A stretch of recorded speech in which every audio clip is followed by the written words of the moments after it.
Pada malam yang sepi, angin gunung berhembus lembut, menembus celah-celah jendela kecil rumah.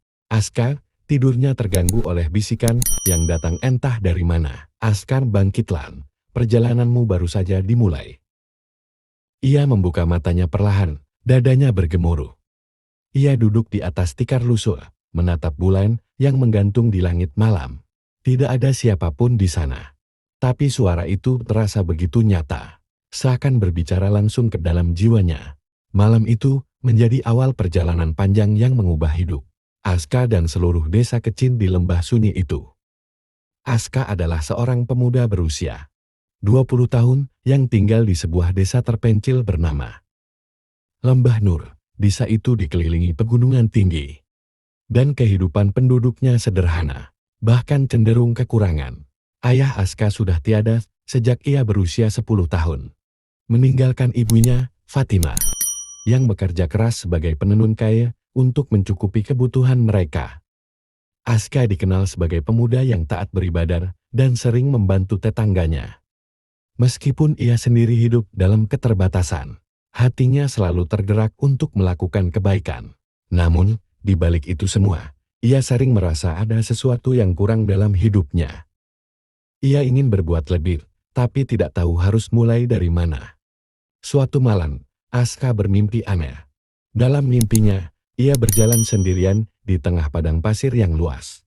Matahari membakar tanah yang retak-retak. Tetapi ia terus berjalan tanpa henti, meskipun kakinya terasa perih. Di kejauhan, ia melihat sebuah pohon besar berdiri tegak, dengan daun-daun hijau dan buah-buah yang bersinar seperti mutiara. Di bawah pohon itu, duduk seorang lelaki tua berjubah putih, memegang sebuah buku berukuran besar. Lelaki tua itu memandang Aska dengan senyum penuh makna.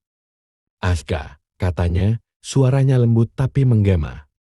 "Kau dipilih untuk membawa cahaya. Kau harus kuat, karena jalan ini penuh rintangan." Ia lalu menyerahkan buku itu kepada Aska.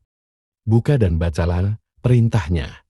Aska membuka halaman pertama buku itu, dan ia terkejut melihat ayat-ayat Al-Quran bersinar terang, seakan menembus pandangannya dan langsung masuk ke dalam hati.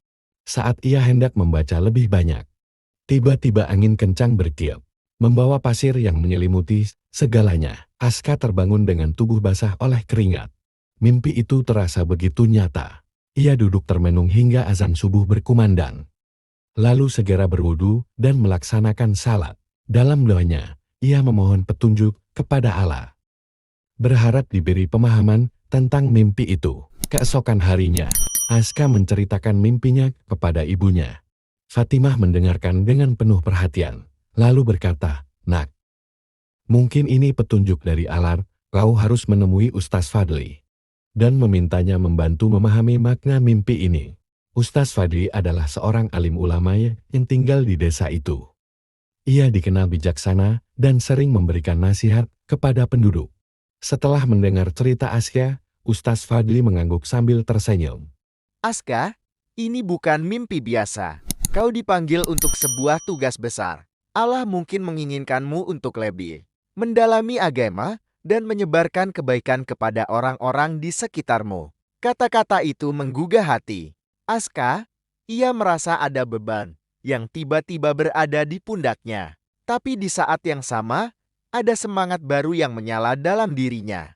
Mulai hari itu, Aska mengabdikan dirinya untuk belajar lebih dalam tentang Al-Quran. Ia belajar membaca dan menghafal ayat-ayat suci, memahami tafsir, serta mempelajari kisah-kisah nabi dan sahabat.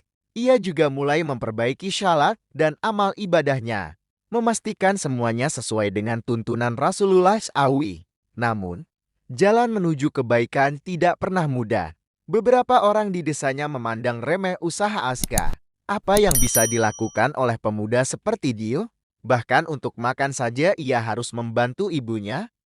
Ejek salah seorang tetangga. Tapi Aska tidak gentar. Ia yakin bahwa Allah melihat setiap usahanya. Suatu hari, ia mendapat kabar bahwa ada sebuah kampung di sebelah desa mereka yang tidak memiliki guru ngaji. Anak-anak di sana tumbuh tanpa tahu bagaimana membaca Al-Quran. Hatinya tergerak untuk membantu, meskipun ia tahu perjalanannya tidak mudah. Aska harus berjalan kaki selama 2 jam setiap hari melewati hutan dan jalan berbatu untuk mencapai kampung itu.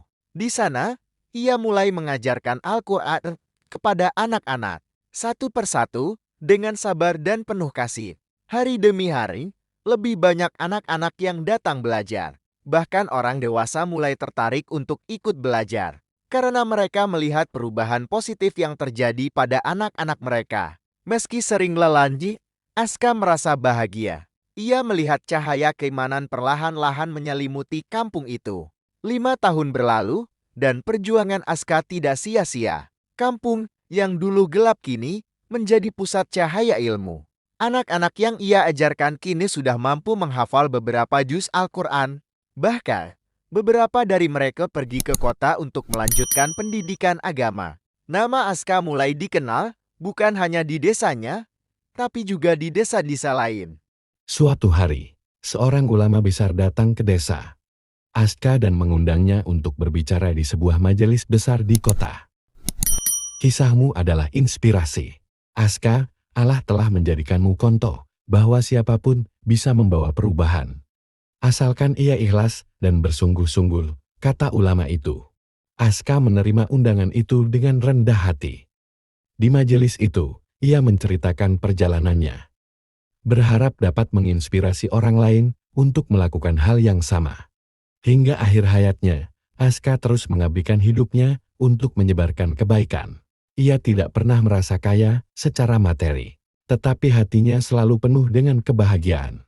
Ia meninggalkan warisan yang tidak ternilai. Generasi-generasi yang mencintai Al-Quran dan menjadikan Islam sebagai pedoman hidup. Kisah Aska menjadi pengingat bagi kita semua bahwa perubahan besar bisa dimulai dari hal kecil, dan yang terpenting, tidak ada batasan bagi seseorang untuk berbuat baik. Karena di mata Allah, yang dihitung bukan harta atau kedudukan, melainkan keikhlasan dan amal perbuatan.